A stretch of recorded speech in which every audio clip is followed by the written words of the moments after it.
And welcome back, everybody. We have returned with the very first edition of a brand new tournament series. Welcome everyone to SuperExtra, la SuperClave de Latinoamérica número uno, number one. It's a brand new tournament series funded by SuperExtra. Meanwhile, I'm of course your host, Light VIP, and with me is the lovely, the beautiful, the still alive, by the way. Welcome, Chase. Good morning. I'm alive and light. We have got a game on our hands. The numero uno game of the numero uno tournament. Oh, I didn't know you were fluent in Spanish. Ah, me gusta. Me gusta tacos. I don't know if those tacos is Spanish. Oh, it's Mexican, isn't it? That's Mexican, okay, man. That's Mexican.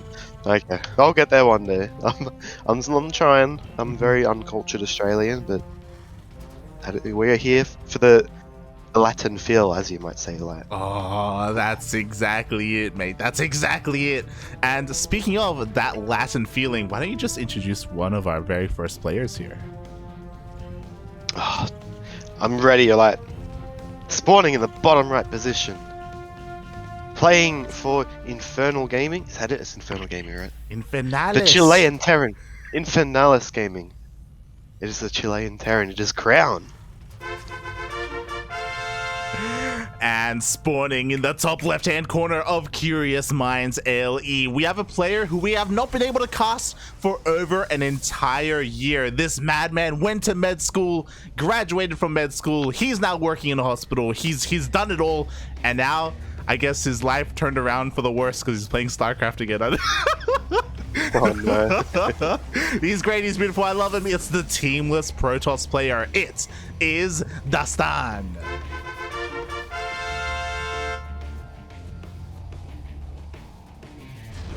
Oh my god, I'm so excited. I don't know about you, Light, but I don't know how medical school is going to help playing PvT. We'll have to see what happens, but yes, both these players both very good, both North American Grandmasters, respectively. Yeah, they are. They're two players of almost two different eras. I don't know if you remember. Do you remember a player called Darkness, Chilean Protoss? Darkness. Kinda. Did he play like in Heart of the Swarm? He did play in Heart of the Swarm. He played a little bit in 2020, the first year of COVID. And he actually got top 4 in Latin America, the season that he played. Oh. Yeah. That's pretty broad. He was very impressive. Like we were massive fans. Is it Dastan? No.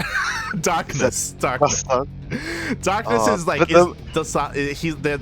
they're like brothers in a way. They're not actually brothers, but they're two peas of the same pod. They kind of they practice a lot together. They're very good friends. They had a podcast together called El Prisma, which was like the Pylon show but in Spanish. They did so much together, and then they both focus on medical school. They're both med students, and yeah, because of that, it's been a very long time since we've seen Dastan, but it's great to see him back after such a long hiatus. Yeah, but unfortunately, he does keep the Adept alive. Yeah, I thought you were gonna say that Dastan and Darkness it was like the same person, but like he has like split personality disorder or something. And one went to medical school, one became a StarCraft pro gamer. But no, that's really cool actually. It's I'm guessing Crown is more of a, I guess, newer on the scene. Obviously, he's been around a while to get the Grandmaster, but he's a bit more fresh in his mind, his idea. Yes. Open-eyed. Still thinks StarCraft's a good game. No. Yeah, like in my mind, Dastan, he's like the retired. He's like, I don't know, like a Seether, for example, from our scene, and like Crown is like an Oreo in a way. Like the younger blood on the scene. But we'll see how this goes because Dastan, he's been back for I think around a month. He's been back playing the game. He's GM again. He's signed up for Nation Wars, and we'll see how he does against Crown. This is a bit of a national pride on the line. Both of our Chilean players are here, and oh my god, the Oracle gets in. Yeah, actually, the Adept's kind of messing with the Marines a little bit there, and meanwhile, the Oracle just comes and gets a couple SCVs. 3, might get 4, Light, might even get 5. What?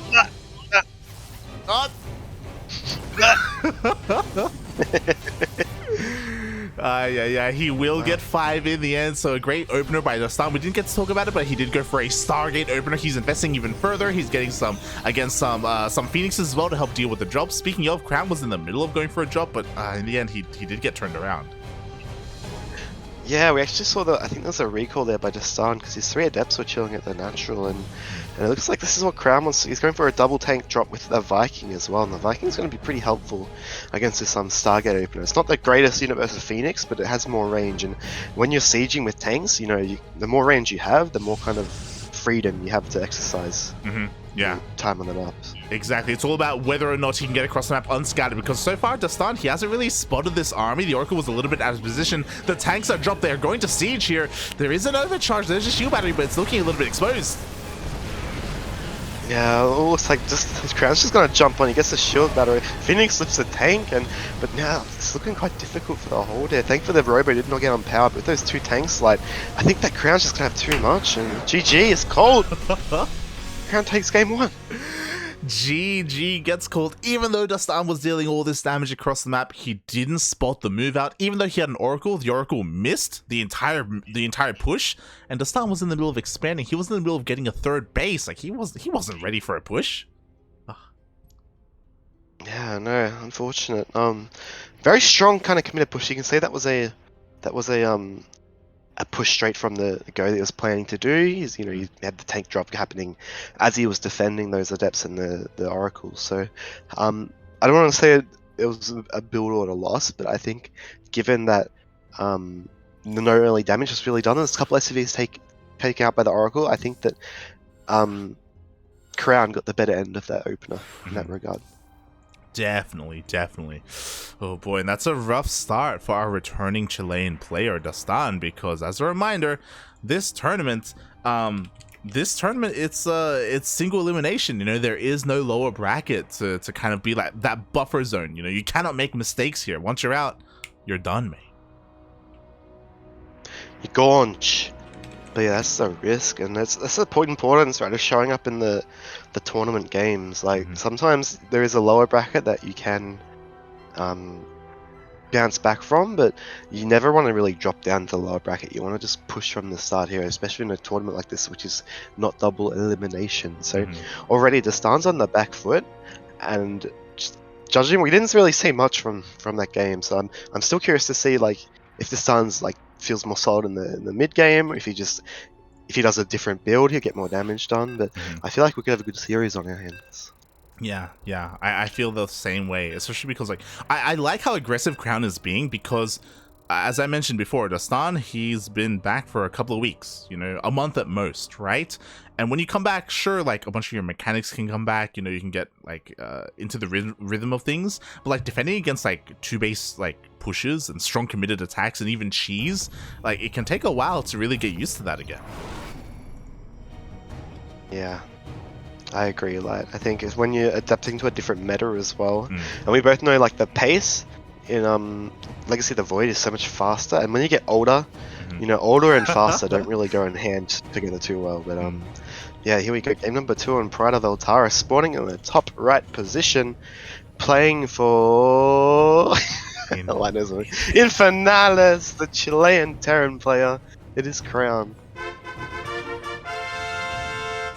And okay, and spawning in the bottom right hand corner of Pride of Altara's LE, we have the Chilean Protoss player, the returning player representing himself in the land of Chile. It is Dastan.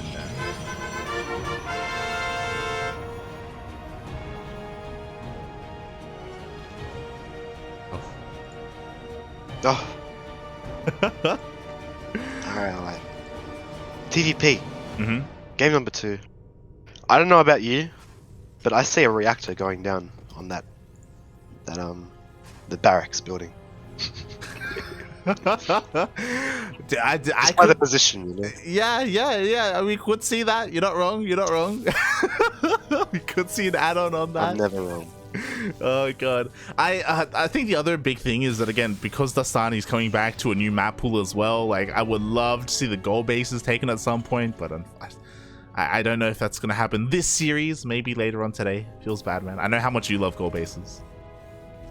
Oh, they're brilliant. And you know the best thing about gold bases is like they're a good like kind of like distraction as well. Like, because if you take a hidden base, they're going to expect the gold base. But if you don't take, you know, if they scout the first gold base, and it's not there, they're going to scout the second gold base. You know, and then when they see no gold bases, they think they're getting all in. No one expects like a CC in the corner or something. Yeah. You know, it's all about the mind game. That's why Mio thrives with gold bases. But yeah, we do have a factory coming down, a second Reaper light. What do you think he's going to want to do with these two Reapers? Do you think he's going to dive for probes or just kind of keep an eye on the Stalkers moving up? That's a good question. Personally, I feel like it would be a little bit risky to dive and overextend a little bit too much. But I imagine he's going to be waiting for that Hellion as well. You know, we've seen plenty of micro magic happen with the Reapers and the Hellion, even if there is a full wall-off, which I don't think we're going to have anyway. You can always like grenade the Hellion in. You get to see that every now and then. It's very cute when it happens. Indeedly do. I like it. I like it when you say that's a great question, Light. When I'm casting a matchup that that's not so, it makes me feel good. But yeah, we see the Crown is actually going for a Widowmine, maybe to be a bit defensive as he kind of dives with these units. I feel like the Hellion involved, he's going to try and push into the natural. He hasn't really scouted yet, so he's not sure. It looks like he's going to go for a bit of a split, but we'll see here, like, when the Stalker's a little bit out of position. Yeah, exactly. It looks like the Reaper will just barely get into the main base here. Just barely, by the way. The Hellion is finally going to be able to chip away at some of these workers. One probe goes down. Maybe a second. Yep, two, maybe three. Up. And he does get it. But is it worth it, like? Is 3 or 4 workers worth it for losing the Hellion and the 2 Reapers? Because now he's forfeited all map control. Yeah, that's the thing, right? I mean, you could argue at least he got the scout off, right? He confirmed the tech, he saw the Twilight Council, he saw the Robo as well. So that's something. But you could also argue that he could have done the same thing without losing everything, you know? Like, could have been a little bit more calm about it. So yeah, we'll see if Dastan can take advantage of the fact that Crown has given up that map control. Man, it looks like even if Dastan does move out, it could be a bit of an issue because we have a Widowmine follow-up going on here. So that Widowmine not just being defensive, but Crown's kind of throwing everything he's making at the wall here. And meanwhile, we see a couple Stalkers in position. We see an Observer has finished, and we've got Charge on the way. And I feel like this is going to be the make or break moment in this game. If he gets damaged or not. If he doesn't, Crown's going to be in a difficult position. Yeah, and I'm so glad to see that an Observer was coming out here for Dastan. It's across the map, but he needs it because an Armory just finished up here for Crown. So, I mean, these Widowmines, there's that much more investment in them. That's right, and the Stalkers catching the Widowmines late, one being dropped at the natural. It's going to deny a lot of mining time. Meanwhile, in the main base, like, there's more Widowmines, just one. And there's another one. Oh no! Oh, oh no! He's chasing you down, Dastan! No! Okay, it looks like... Oh god. He survived for now, but for how much longer? Because these Widowmines are about to reset. Looks like we will have detection here at the natural base to clean this up. At the same time, War Prism tries to go in, but ooh, Dastan actually doesn't commit to going to the main. Yeah, actually had that Observer kind of checking out the natural, and that Raven, even though he had the Raven, he wasn't able to pick out the Observer. Oof. There you go. Actually, really good click. Only two workers lost, which is like pretty boggers for 3 mines. Yeah. But yeah, now looking at the situation, it feels like, do you reckon... I feel like in this kind of situation, Crown's kind of gearing up to go for a bit of a push. He's not going to be taking a 3rd base soon. We have the 3rd base for Dastan coming, but Dastan's going to keep you at home with this charge slot drop, and I don't know, like, I feel like as this game goes on, this is going to go better for the Protoss player. Yeah, it looks to be the case here. We'll see. I mean, so far these Elves really haven't done much at all. Ooh, there's a Viking, so we're going to have to see maybe a recall to try and escape with this War Prism as the... Oh, no, never mind. The Viking does not chase the War Prism down. Never mind. But yeah, like, you know, Dastan, got his 3rd base on the way. He's working on Blink. I was very, very impressed with how he was able to do with that Widowmine drop. We've seen even greater Protoss players just fumble and fail horribly at it. So thank God it didn't end then and there. Indeedly do, neighborino. And meanwhile, we see Dastan he hasn't taken the gas as his natural yet, and this is kind of indicative that he wants to go for a bit of a lowish tech, either all in or some sort of like mass charge lot style. He's got blink now for a couple of stalkers to do with drops, but I think you can expect to see a lot of charge lots coming out of Dastan, and Crown's gonna have to, you know, he's in a good spot. He's got bunkers, he's got tanks and so forth, but if he is not too careful, he's going to fall behind an economy and just get ransacked by this rampaging Protoss player. Yeah, exactly. Like, he's had this third CC for a little bit. Like, he needs to take it as soon as possible. He goes for a scan to confirm what's going on in the main base. But fun fact, Crown actually hasn't spotted the third. He, like, doesn't know the timing and how long Dastan has already had it done. That's right, and we see it's probing away. We see the worker count starting to climb. The worker count for Crown is a little bit, what's the word? A little misrepresentative, because even though he's got more than 44 workers, at the moment he's just mining on 2 bases. So you see the Natural's got 27 workers, third base just landing now, so even though Dastan's slightly down in workers, for the moment he's mining more. We see extra gateways coming down. This could happen. This could be a bit scary, like. Oh, it really could. Meanwhile, another Zealot drop here, and it's such a shame that this happened as the tanks actually repositioned. So earlier the tanks were here to help deal with them, now they are no longer. Zealots are going to cause a little bit of havoc, a little bit of lost buying time, not enough to really kill too many SCVs, but again, you know, able to wreak some havoc as the Sun is safely expanding behind this, getting fully saturated. I'm still waiting for that extra tech though. As you said, like, you know, when is he taking the rest of his gases? When is he getting some splash damage, you know, some Colossus, some Disruptors, anything against Terran? Spoiler alert, like, he's not gonna. He's just gonna make units. I don't know, there we go. You've spotted the Templar Archives on the way now, so not kind of committing to this straight up huge donkey style. He's getting a couple of gases at the third base as well. But still, I'd say once he's noticed that Crown's taking his third base, which he should notice, and obviously he scans it. Crown actually scans the third as well.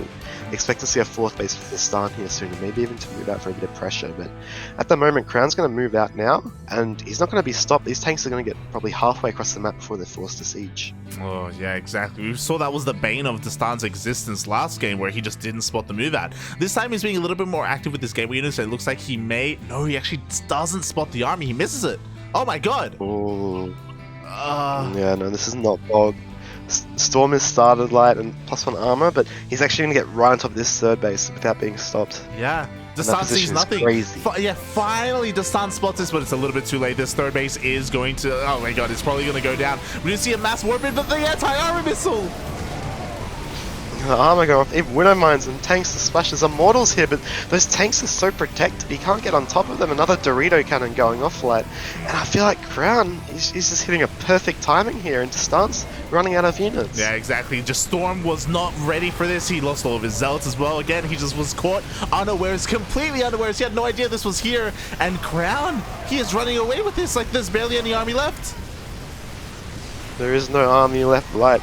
GG, well played, Cole. Dastan drops, so good luck on Crown. Very dominant 2-0 display there. Yeah.